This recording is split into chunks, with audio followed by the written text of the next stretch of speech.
Hey guys, Veronica, Andrew, and Nate here. We are Foodies Watching Movies, a podcast dedicated to awesome movies, great food, and that's about it. Check us out on the JIC network at www.journeyintocomics.com. Maybe throw some money over to our Patreon. So we can eat this week. And now, your feature presentation.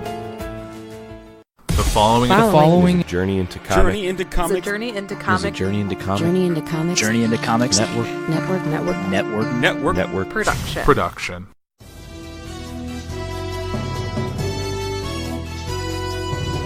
We interrupt the Journey into Comics Network feed for this late-breaking edition of Puhr News, featuring Andrew Puhr.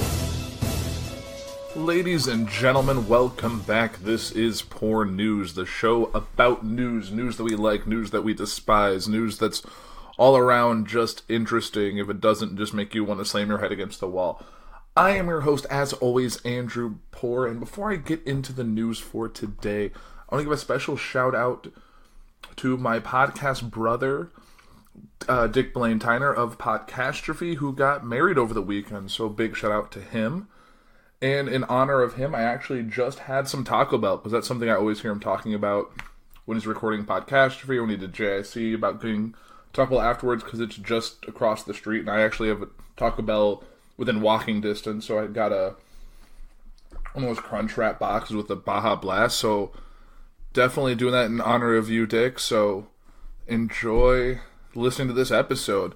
And for those of you who haven't really listened to the show before, this show obviously covers all things news, except entertainment. Entertainment will air alternately with this show as Puhr Entertainment, which is entertainment news, all that stuff that you find entertaining, sports, music, movies, TV, all of that fun stuff. So, but this is kind of the news I curated for this week. And kind of jumping right in, this is something that I found over the weekend that I was like, I need to talk about this because this is kind of interesting. So this is an article from Newsweek, and that is Donald Trump to speak at a hate group's annual event, a first for a sitting president. So, President Donald Trump will be the first sitting president to address the Family Research Council's Values Voter Summit with the Southern Poverty Law Center, described as a rogues gallery of the radical right. Trump will be the keynote speaker at Friday's event, which will also be attended by his former strategist, Steve Bannon. Other speakers include the founder of anti-Islam group ACT for America and former Trump strategist Sebastian Gorka. The Anti-LGBTQ Family Research Council, labeled as a hate group by the SPLC, has hosted its annual summit since its inception in 2006. Values voters have waited 8 years for a leader who puts America's mission first and respects the values that made America into a great nation, the council's president Tony Perkins said in a statement reported by The Hill. Values voters are coming to our nation's capital thankful to hear from a president who is fulfilling the promise that he campaigned on. So the early days of the campaign, President Trump allied himself with values voters, promised to put an end to the 8 years of relentless assault on the First Amendment. No other sitting president has ever taken the decision to address the summit, although Trump has spoken before the conference on 3 previous occasions, even during his presidential election campaign. Speaking of the president's decision to attend this year's 12th annual event, SPLC President Richard Cohen told The Independent, by appearing at the Values Voter Summit, President Trump is lending the legitimacy of his office to a hate group that relentlessly demonizes LGBTQ people and works to deny them on their equal rights. His appearance puts the lie to his campaign promises to be a friend to the LGBTQ community. Bigotry is not an American value, and our president should speak out against it, he added. Trump's attack on the LGBTQ community have not gone unnoticed, with the president rescinding Obamacare protection for transgender students that allow them to use the bathroom that matches their gender they identify with. Trump also suggested a ban on transgender troops in the military and failed to recognize Pride Month or National Coming Out Day, unlike his predecessor. The group organized the summit has previously commented on homosexuality. Family Research Council believes that homosexual conduct is harmful to the person who engaged to it and society at large and can never be affirmed. It is by definition unnatural and as such associated with negative physical and psychological health effects. It is not clear what topic Trump will address during his speech, but the group's overwhelmingly negative attitude towards the LGBTQ community has prompted questions about whether a president should be attending a day of glorified hate speech. So that's definitely interesting.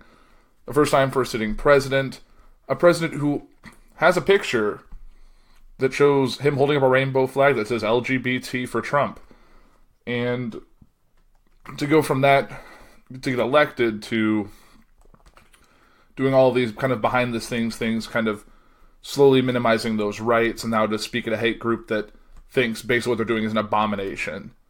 And it's not. It's something that you just need to accept or ignore, or just, if you don't like it, just don't look into it. Just move on.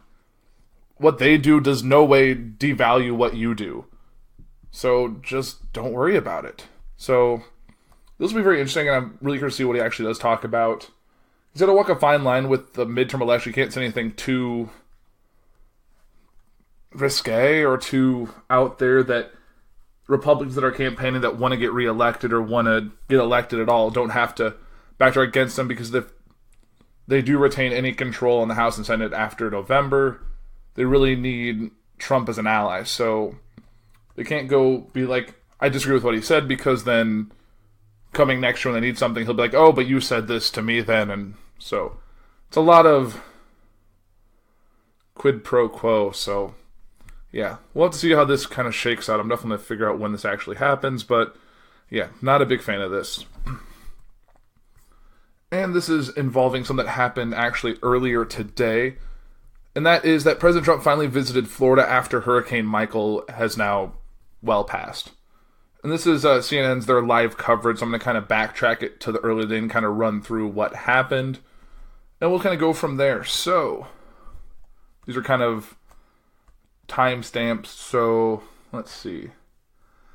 This at the time of recording this was earlier this morning. President Trump and First Lady Melania have arrived at Elgin Air Force Base in Okaloosa County in the Florida Panhandle. Florida Governor Rick Scott and FEMA Administrator Brock Long were among the people to greet the Trumps. Later that morning, President Trump touted the federal, state, and local response to hurricane and hailed the effects of Florida Governor Rick Scott shortly after their arriving in Florida to tour hurricane damage. Trump said officials stepped up and followed right behind Hurricane Michael. Jobs they've done in Florida have been incredible, likewise in Georgia, Trump told the Puhr reporters. Trump added that thousands of electricians are working on getting the power back on, but pointed out that the bigger problem is many homes don't exist anymore. I saw the pictures. He is not wrong. And actually, I know some of electricians and like ComEd people from up in this area, where I am in the Chicagoland area, have actually gone down there to assist, so definitely good for them. Later in that in the morning yesterday, Monday, as you're listening to this, in Florida, the seaside town of Mexico Beach was virtually wiped away in Hurricane Michael. Now, days after the storm hit, chiefs are sitting precariously through heavy rubble in search of about 30 to 35 people, the city's police chief said. Rescue teams have been using dogs as they comb through rubble piles and mangled structures one more time looking for survivors. About 200 of the town's 1,200 residents had said they planned to ride out the storm, but many fled at the last minute when Michael quickly gained strength. Every school in this Florida county was damaged. The future thousands of students remain unclear in the wake of Hurricane Michael, especially those in Bay County where schools were closed till further notice. It's not going to be a normal school year. There's nothing normal about where we are right now. With the majority of the 26,000 students displaced in many schools deemed not safe because of the damage, officials are discussing alternative ways to get students back to the classroom or provide psychological aid for them. I would say every single school in Bay County has some type of damage, some more extensive than others. So it'll probably take a week or months to get online, some it'll take years. So that's very intense. Later that same morning, President Trump and First Lady Melania Trump began their visit to Florida with an aerial tour from Marine One over areas affected by Hurricane Michael. Michael devastated parts of Florida Panhandle, and the seaside town of Mexico Beach was virtually wiped away. The Trumps were back to meet with officials and first responders in Florida, Georgia today. Trump tours devastated neighborhood. I've seen pictures, but it's hard to believe. President Trump and First Lady Melania Trump just walked through the neighborhood in Lynn Haven, Florida, to see the damage left behind by Hurricane Michael. Hard to believe. I've seen pictures, but it's hard to believe when you're above it in a plane and see the total devastation. You see no houses left, not even the pads are left. It's incredible.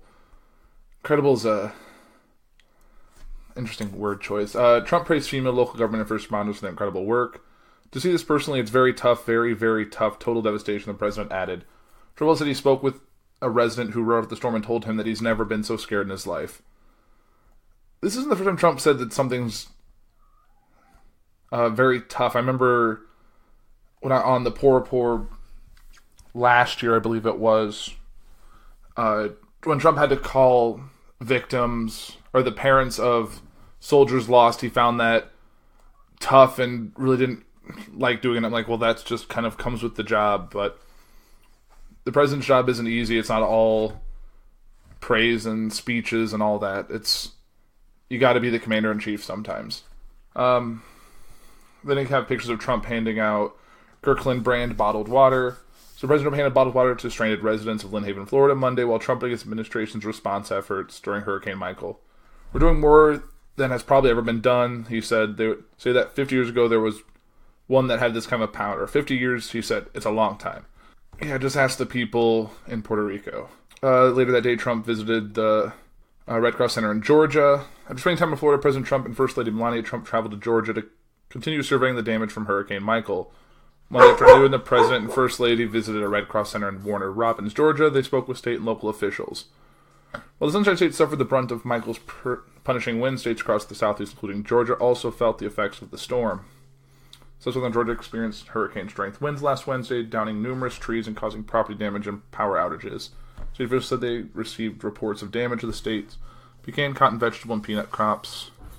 CNN meteorologist Brandon Miller pointed out that Michael was the first Category 3 hurricane to track into the state of Georgia since 1898. And I guess the last thing was that President Trump met with a group of pecan, cotton, and soybean farmers at Charlie Stewart Farms, a soybean farm in Macomb, Georgia, to discuss the impacts of Hurricane Michael. He spoke with the group and asked how each farmer's property was hit by the hurricane and how long it will take their crops and finances to recover.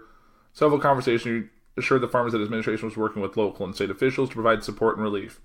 We're working on it, you know that, right? He said at one point. You'll be fine. It's too bad what happened to you guys, he said to the group towards the end of the visit. So, yeah, that's just, I don't know. He's trying to get the farm vote. So we'll see what actually comes of this. And actually, speaking of Hurricane Michael's destruction exposes weaker building codes in Florida's panhandle. We are vulnerable as any other part of the state, said a former Florida lawmaker after the Category 4 hurricane hit last week. Tallahassee, Florida, unlike in South Florida, homes in the state's panhandle did not have tighter building codes. It was once argued that the trees would help save Florida's panhandle from the fury of hurricane, as the acres of forest in the region would provide a natural barrier to the savage winds that accompany the deadly storm. It's for the reason that tighter building codes mandatory in places such as South Florida were not put in place for most of the region until just 11 years ago. And it may be a painful lesson for area residents now that Hurricane Michael has ravaged the region, leaving serious damage from the coast inland all the way to the Georgia border. We're learning painfully that we shouldn't be doing those kinds of exemptions, said Don Brown, the former legislator from the Panhandle who now sits on the Florida Building Commission. Sorry, it moved. We are vulnerable as any other part of the state. There was this whole notion that trees were going to help us take the wind out of the storm. Those trees became projectiles and flying objects. Yikes. Hurricane Andrew, a generation ago, razed Florida's most populated area with the winds up to 165 miles per hour, damaging or blowing apart over 125,000 homes and obliterating almost all mobile homes in its path. The acres of flattened homes showed how contractor cut corners amid the patchwork of codes Florida had at the time. For example, flimsy particle board was used under roofs instead of sturdier plywood, and staples were used instead of roofing nails. Since 2001, structures statewide must be built to withstand winds of 111 miles per hour and up. The Miami area is considered a high-velocity hurricane zone, which requires higher standards, requiring many structures to withstand hurricane winds in excess of 170. Though Michael was packing winds as high as 155, any boost in the level of safety requirements for builders help a home avoid disintegrating in a hurricane. Tom Lee, a home builder and legislator, says past hurricanes have shown time and time again that stricter codes help. He said during past hurricanes he looked at the damage by plane and could tell if a home was built before the new code. The structural integrity of our housing stock is leaps and bounds beyond what it was. The codes all for shatterproof windows, fortified roofs, and reinforced concrete pillars, among other specifications. But it wasn't until 2007 that homes built in the Panhandle more than 1 mile from shore were required to follow the higher standards. And Hurricane Michael pummeled the region with devastating winds from the sea all the way into Georgia, destroying buildings more than 70 miles from the shoreline. Governor Rick Scott said it may be time for Florida to boost its standards, considering the toughest in the nation, even further. After every event, you go back and look at what you can do better. After Andrew, the codes changed dramatically in our state. Every time something like this happens, you have to say to yourself, is there something we can do better? Mexico Beach, the Gulf Coast town destroyed by Michael, lacked a lot of new or retrofitted construction, said Craig Fugit, the former director of the Federal Emergency Management Agency and a former emergency management chief for the state of Florida. The small seaside community had a lot of older mobile homes and low-income year-round residents working in the commercial fishing and service industries. Quite idyllic when I call old Florida, Fugit said. This is not a bunch of high-rises or brand-new developments. So yeah, it looks like we'll hopefully see a lot of code improvements post Michael to prevent something like the devastation we saw from Hurricane Michael happen again. Now, jumping into the political sphere, Elizabeth Warren was in the news today because she released her DNA test results and dares Trump to make good on his $1 million bet. So Senator Elizabeth Warren has questions for years about her claim she has Native American ancestry. Most famously from President Trump, who nicknamed her Pocahontas and dared her in July to take a DNA test. Warren did. Monday she released a DNA analysis of her genes showing she does have Native American ancestry. Analysis performed by Stanford University professor Carlos Bustamante concludes that the vast majority of the senator's ancestry is European, but the results strongly suggest Native American heritage 6 to 10 generations ago. Warren seen first released results to the Boston Globe. Warren is up for re-election in Massachusetts in November and is expected to win, but she's widely rumored to have set her sights on 2020. She said that after midterm she will take a hard look at running for president. Along with the DNA results, Warren's campaign's Fact Squad released data information about her heritage, including a Globe investigation from September that found that her ethnicity wasn't a factor in her rise in the legal academic ranks. We also spotted a video of Warren and her family in Oklahoma discussing her family's history. The video features clips of Trump, White House Press Secretary Sarah Sanders, and other making fun of Warren's heritage claims, which the DNA tests have now proven to likely be true. The president likely likes to call my mom a liar. What do the facts say? Warren asked Bustamante, who did the DNA analysis in the video. The facts are this: you absolutely have Native American ancestry in your pedigree, he replies. President Trump had called Warren Pocahontas for a month. In a rally over the summer, he said he would give $1 million to charity if she takes a DNA test. Warren tweeted a reminder of the president's promise and asked him to send a check to the National Indigenous Women's Resource Center. Trump spoke to reporters on Monday and denied saying he would make the donation. I didn't say that, you better read it again, he said. There's video evidence of him making the pledge. The White House didn't return a request for comment on Trump's reaction. How we got here in the first place. That a sitting U.S. Senator and potential presidential candidate would spend so much time and energy on proving she is somewhere between 132nd and 1024th Native American at first glance seems a bit silly.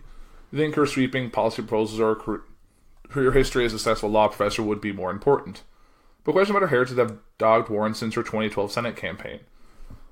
The Globe explains when Republican operatives found stories in the Harvard Crimson referring to Warren as Native American in order to demonstrate the law school's faculty diversity, Warren had her ethnicity changed on official documents from white to Native American at the University of Pennsylvania and at Harvard University Law Schools when she taught there in the 1980s and 90s. As Vox's Dylan Matthews explained in February, Warren has consistently said that her mother is part Cherokee, even though Warren herself isn't an enrolled member of the 3 federally registered Cherokee tribes. Her ancestors don't appear on the Dawes rolls, an official list of members of the Cherokee, Choctaw, Creek, Chickasaw, and Seminole tribes put together in the early 20th century. The Globe reviewed Warren's hiring records in a broad investigation that included more than 100 interviews and found no evidence that her heritage played a part in her rise in legal academia. She's viewed as a white female applicant, and not until she'd been teaching at Penn for 2 years did she let the university change her designation to Native American. The law schools were happy to have her help boost their diversity numbers. My family is my family, but my background played no role in me getting hired anywhere. Warren told the Globe for the investigative story published in September. She said she decided to identify herself as Native American as more of the matriarchs in her family began to die, and she worried that their lore and ancestry might be lost. Warren has not been particularly fast to react to questions about her heritage. She admitted as much in an interview with CNN in September. I was a first-time candidate back in 2012 and frankly just didn't even have this basic information. So, got it all together, handed over the past, and said, there it is. What this has to do with 2020 and Trump? It's been widely speculated for quite some time that Warren is gearing up for potential 2021 for presidency, and the senator isn't exactly doing a lot to tamp down the buzz. Last month she said she would take a look at running for the White House after November. The Washington Post reported over the weekend that Warren has built a sort of shadow war room designed to elect Democrats during the midterms that will further position her for a presidential bid. Warren has unveiled headline-grabbing policy proposals, including one to overhaul American capitalism, another to fight corruption. In August, she released 10 years of her tax returns. This is the kind of public servant I want to be, transparent, Warren told the Globe last month. A lot of her maneuvers appear to be an effort to position herself as a sort of antithesis to Trump. Antithesis. He hasn't released his tax returns, he's held on to his family business despite calls to divest, and his administration under a constant cloud of corruption. He signed a sweeping tax bill that disproportionately benefits the wealthy and corporations, and he's constantly playing on Americans' prejudices and fears about race. In a speech earlier this year to the National Congress of American Indians, Warren addressed Trump's attack on her, but also used the occasion to discuss the ways the American government has failed and harmed American Indians. Our country's disrespect of Native people didn't start with President Trump. It started long before President Washington ever took office. But now we have a president who can't make it through a ceremony honoring Native American war heroes without reducing Native history, Native culture, Native people to the butt of a joke. Joke, I guess, is supposed to be on me. So it looks like she's making all the moves to become a serious contender in 2020. I don't know how I feel about that personally. Not really the biggest fan of Elizabeth Warren. It's nothing against her policies or positions. I just don't think we need another older presidential candidate.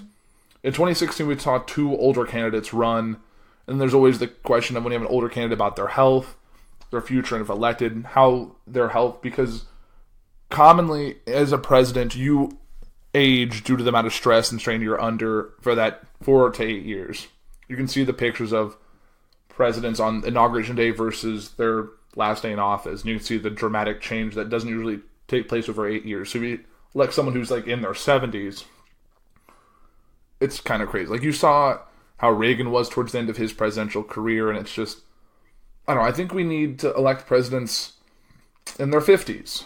Like, I don't think that's unreasonable, but I don't know. I just think trying to prop yourself up in going to already be a hard enough 2020 campaign, you're just going to create the same situation we had in 2016. So, I don't know. We'll see what she actually does. But I guess if it's the Democrats only going to prop up her and Biden, I don't know really who to vote for on the Democratic side or even on the Republican side if Trump becomes the sole nominee again, or if he makes it 2020, or if he has a challenger, like if Pence decides to break rank and try and run against him. I don't know. I just am sick of old presidents. I know this is our only old president right now in recent memory, but when you go from an outgoing president who's much younger than the incoming president, it's kind of weird. So we'll see how the rest of this shakes out. And it wouldn't be Trump news if Trump didn't do a pretty interesting thing. And Trump went on 60 Minutes. And it caught, it's kind of interesting. It's from the Washington Post. I have the Washington Post and a Fox News article, and I'm going to kind of go between the two so you can kind of see how they framed it all differently. So Trump's 60 Minutes interview causes the Fox and Friends host monocles to pop out. There's an important, often overlooked bit of context to President Trump's interview with 60 Minutes that aired Sunday night. He interviewed with Leslie Stahl, a veteran of such exchanges who had first interviewed Trump and his family soon after he won election. Earlier this year, Stahl revealed a conversation he had with the then candidate shortly before the interview in which he told her that he constantly railed against the fake news, discredit you all, and demean you all, so when you write negative stories about me, no one will believe you. Stahl then was prepared to allow someone else to undercut Trump's untrue statements, Trump himself. It's been a while since Trump's rhetoric has been challenged in any significant way in a television interview. On most of the occasions in which he has granted interviews lately, they've been over the phone or with sympathetic, if not openly supportive interviewers from Fox News Channel. The sit-down with Stahl was neither one of those things, both of which muffle in some way the ability of Trump to hold accountable for saying false things. Consider this exchange between Stahl and Trump on North Korea. What about North Korea talking about Well, I consider it a so far great achievement. Look, let's Stahl, you say so far. Trump, it's always so far till everything's done. Deals are deals, okay? Whether it's a real estate deal or a retail deal, it doesn't matter. But I will say this. The day before I came in, we were going to war with North Korea. I sat with President Obama. We were going to war, Stahl asked Trump, and we were going to. I think it was going to end up in war. And my impression is, and even in my first few months, the rhetoric was a tough one as it could possibly get. Doesn't get any tougher than that. Nobody's ever heard rhetoric that tough. It's really hard to, when you read something he's said, verbatim, it's really hard to actually get your brain to actually say all those words right. Now compare that to what Trump said in an interview conducted late last week with Time Magazine from Air Force One by phone. Look what I've done with North Korea, he said. When I came in, the day before I came in, if you look, we're going to war with North Korea. President Obama said it was by far his biggest problem. Of course, he gave me a lot of problems with a lot of things, including Iran. Look at Iran. The war claim is important. Trump is hyping the importance of his efforts with North Korea by claiming that he averted a very serious alternative. But Stahl interjects that's not true, and Trump backs off his claim. I think it was going to end up in war. That's a significant, if subtle, difference. There's a significant, if subtle, difference. Phone interviews were a staple of Trump's 2016 presidential campaign. It may not be immediately obvious, but phone interviews give Trump a distinct advantage in these exchanges. It's harder to get a word in with someone over the phone than in person, when you can telegraph your interest in speaking, if not actually interrupt in a way that can't be ignored. Stahl, sitting in a room with Trump, was able to challenge him in a way that someone over the phone could not. As in the first exchange above, I consider it so far a great achievement, Trump said. Stahl recognized the importance of that qualifier, gave Trump's rhetoric on the subject, stops to point that out, and Trump is then forced to offer a bit more context, a qualifier that's often absent from his commentary about the success of North Korean summit. The change between Fall and Trump was littered with similar interactions, and unsurprisingly, that was somewhat shocking to the team that's his go-to for interviews, the hosts of Fox and Friends. It started with a video of the hurricane that devastated parts of the Panhandle of Florida, and the first question, it wasn't about federal response, it wasn't about emergency preparedness. Host Steve Doocy said, clearly aghast. She asked him about global climate change. Those went back and forth a bit and then showed a segment of the interview. So if you watch the full interview, you see she does interrupt him a lot, host Ainsley Earnhardt said. And many Republicans thought it was disrespectful and obnoxious. Many people thought it made him look better because he did answer everything correctly, but she gave a tough interview. And when you're a journalist, you want to ask tough, fair questions. Many people had a problem, though, with the fact that she was interrupting him a good bit. When Earnhardt sat down with Trump for an interview right after his campaign chairman was convicted of 8 federal crimes and his personal attorney pleaded guilty to date, more implicating the president, her first questions were, how is our country's first lady doing, and how are your children? She later asked of the attorney about Cohen, why is he doing this? Host Brian Kilmeade went back to the first subject. She really believes in global warming, and that's fine. Man's role in climate change, and that's okay. But I don't think you should bring your point of view. She was trying to win over the president with her point of view. There's no serious debate among climate scientists about the role of humans in climate change. People burn fossil fuels, releasing greenhouse gases in the atmosphere that traps heat, which leads to warmer air and higher ocean temperatures. The former of which helps capture moisture, and the later of which helps rapidly power hurricanes. The question was sensible in the context given Trump's unique position to potentially address the climate change problem. His answer to Stahl was a hand wave, and now familiar, the climate hell has always been changing rhetoric that is a go-to response from those who want to acknowledge that the weather is weird but deny that humans are responsible. It's sort of Brett Kavanaugh-esque. I believe something bad is happening, but it's not my fault. The argument itself is like saying the weather always changes from colder to warmer in the late spring, so that's probably why the air temperature in Manchester Township, New Jersey increased near the airship Hindenburg on May 6, 1937. Yes, the climate changes over the long term, but far more slowly than we're experiencing now. His response on the subject was not why anyone inside Earhart might say counted as answering everything correctly. Could then continue to say that Trump could at least handle being interrupted without being offended, unlike former President Barack Obama, who would look offended when Fox News' Brett Baer would interrupt him because Obama tended to go on and on and on with every answer. Baer and other president Republicans must have thought that was disrespectful and obnoxious. There's little question that Trump will continue to be Trump, no matter how thoroughly he's pressed on his inaccuracies and lies. CNN's Jake Tapper addressed last week's USA Today op-ed about Medicare for All that bore Trump's byline, saying that his was only an hour-long show, we can't get into every lie. That's part of the Trump strategy, saying so many untrue things so often that it overwhelms the ability to identify each falsehood. And then there's a side benefit, akin to the one Trump offered Stahl in 2016. The media pressing Trump on his falsehoods makes it seem as though he's being unfairly targeted, which of course he's not. Unless you're a Fox and Friends host, apparently, Earhart tweeted the above exchange from her show about the Trump interview to her 335,000 Twitter followers on Monday morning. President Trump peppered endlessly with questions in an interview with 60 Minutes, she wrote. Well, yes, this happens in an interview, particularly an interview with a president who's reluctant to sit down with outlets that might press him on his inaccuracies. The response on Twitter was what you might expect. Earhart later deleted the tweet. When the tweet says, someone responded, "The horror, questions in an interview? How outrageous." And then she later deleted it, so that's always fun.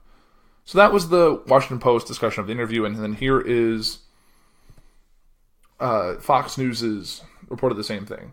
President Trump, in contentious 60 Minutes interview, defends relationships with Putin and Kim, reminds Stahl, I'm president. President Trump covered a lot of ground, but didn't give any contentious 60 Minutes.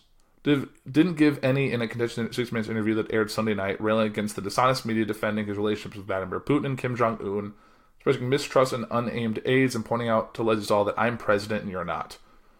That's a kind of a weird statement. Now, veterans Stahl tried to pin Trump down with a pledge not to fire Special Counsel Robert Mueller, who is in the second year of an investigation to alleged collusion between Trump's 2016 presidential campaign and Russia. I don't pledge anything, Trump said, but I will tell you I have no intention of doing that. I think it's a very unfair investigation because there was no collusion of any kind.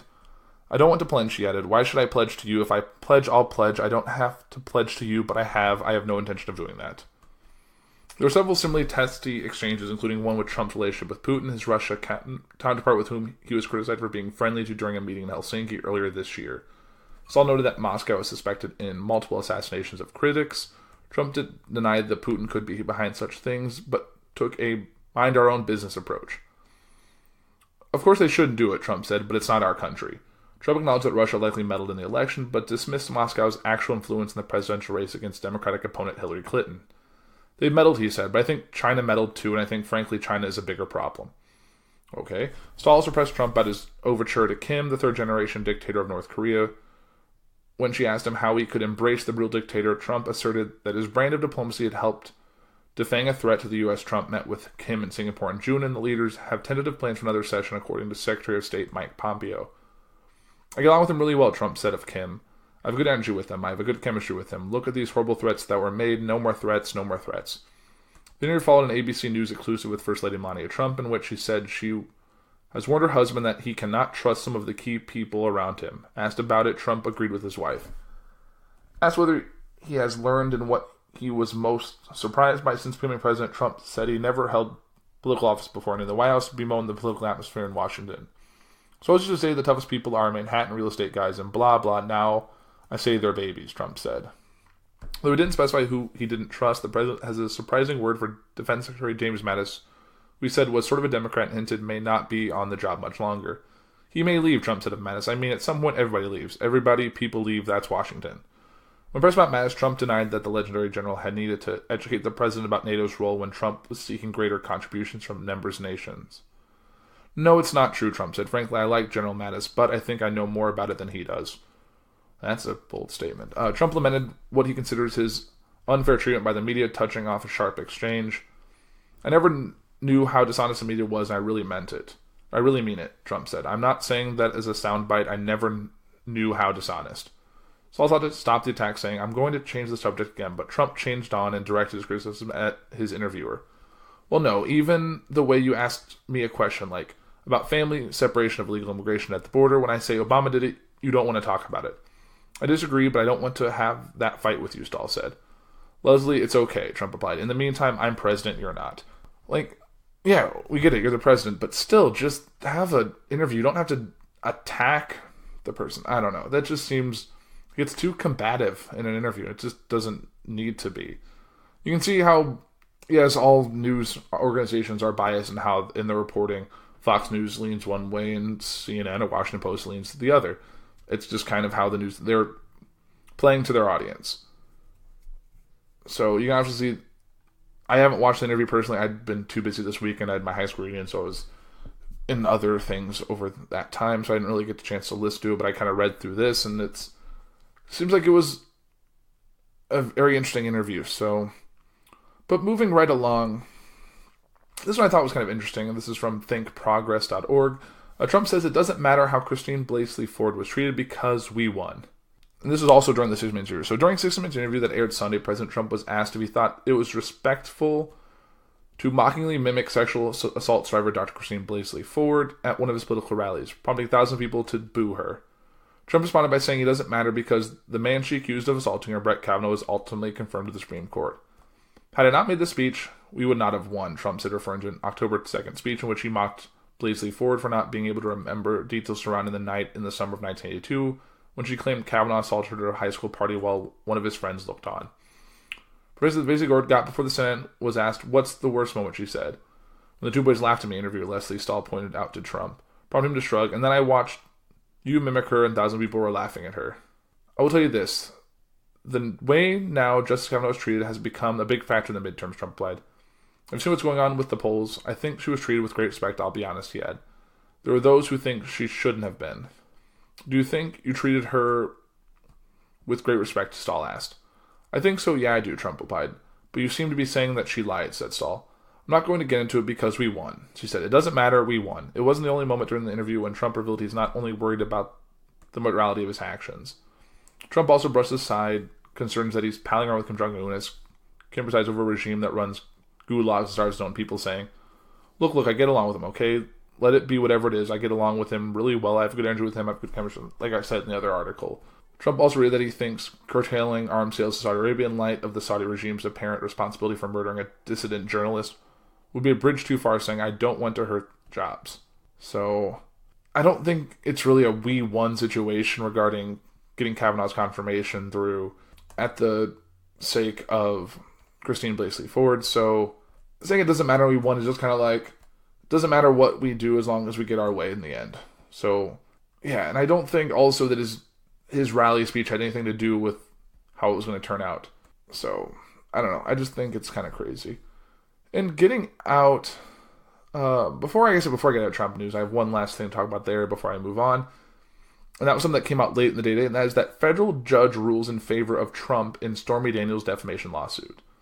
A federal judge has dismissed a lawsuit against President Trump by adult film actress Stormy Daniels, who claims the president had defamed her earlier this year on Twitter.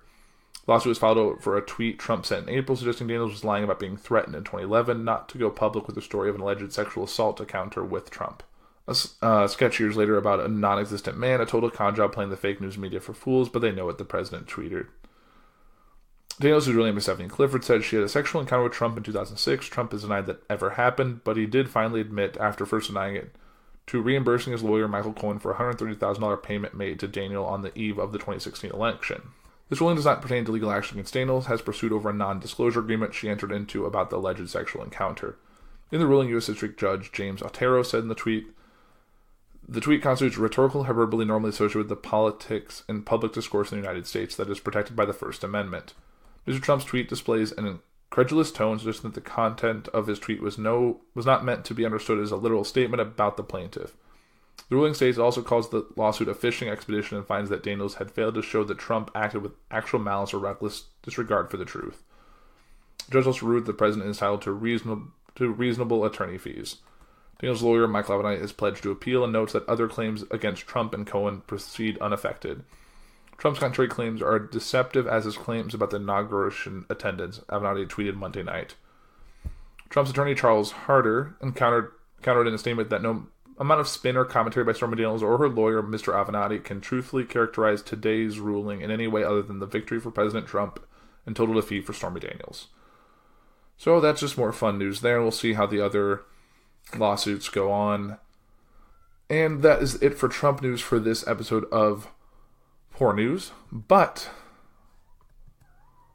one thing we're going to talk about here is something I thought also was kind of interesting involving an interview, and that regards a former president, and that was Bill Clinton and his affair with Monica Lewinsky. And this is during an interview with former presidential candidate and Secretary of State Hillary Clinton. So Hillary Clinton has defended her husband Bill Clinton over his affair with Monica Lewinsky by directly contradicting Lewinsky's characterization of what happened. Back in March, Lewinsky called the affair between her, then a 22-year-old White House intern, and the then president a gross abuse of power. In an interview that aired Sunday, Clinton said that the affair did not represent an abuse of power. Clinton has defended her husband Bill Clinton over his affair with Monica Lewinsky by directly contradicting Lewinsky's characterization of what happened. In 1995, when Lewinsky was a 22-year-old White House intern, she had multiple sexual encounters with the then president, which he later lied under oath about. After the affair became public, Lewinsky was targeted by pundits belonging to both parties and reportedly feeling bullied to the point of feeling suicidal. Back in March, a few months into the Me Too movement of women going forward with allegations of sexual misconduct, mostly against powerful men, Lewinsky wrote that she had been moved to tears and deeply empathized with the accusers. What transpired between Bill Clinton and myself was not a sexual assault, although we now recognize this as a constituted gross abuse of power, she wrote in Vanity Fair. But during an interview on CBS Sunday morning, the former First Lady gave a different version of events. In retrospect, do you think Bill should have resigned in the wake of the Monica Lewinsky scandal? The CBS correspondent Tony Dokoupil asked her. Absolutely not, Clinton said. It wasn't an abuse of power. Dokoupil continued. No, Clinton said. Clinton then redirected the conversation toward presidential Donald Trump and the numerous accusations of sexual misconduct and assault against him. Lewinsky was an adult, Clinton said, continuing, but let me ask you this. Where is the investigation of the current incumbent against whom numerous allegations have been made? So it seems like a misdirect, and that even this many years after what's happened, Hillary Clinton's having none of this, whether it's true or not. And it's clearly true, and I do think it is abuse of power in the age of the Me Too movement that we're living in. Even if you ask you're still in a position where someone doesn't feel like they can say no, so they'll say yes. Which, in your mind, if you're the one in power, means everything's good. But on their end, they're like, if I say no, you only asked me, I could lose my job. I could lose. That's definitely putting someone in a position. We saw it with Louis C.K. Even though he asked women for whatever hand job, whatever, like he was putting them in a position because he was the person in power. And regardless of how you think you are, that's definitely an abuse of power. Especially when you're president, when you are probably the highest power in the United States. So, yeah, I think Hillary Clinton is wrong in this case. So, I think that's a good way to end it for this week's Poor News episode. This is episode 5, which is exciting. And I definitely have some plans for episode 6. It was supposed to happen on 5, but you know how schedules are when we're all 20-somethings trying to get our lives together. We're 30-somethings. It's all, everyone's lives are busy, and sometimes scheduling doesn't come together the way you hope, but it is what it is, and that is Poor News for this week. I am Andrew Puhr. You guys have a great week, and remember, just keep seeking out the news and seek out the truth, and don't settle for one version of events. Find yours. Thanks.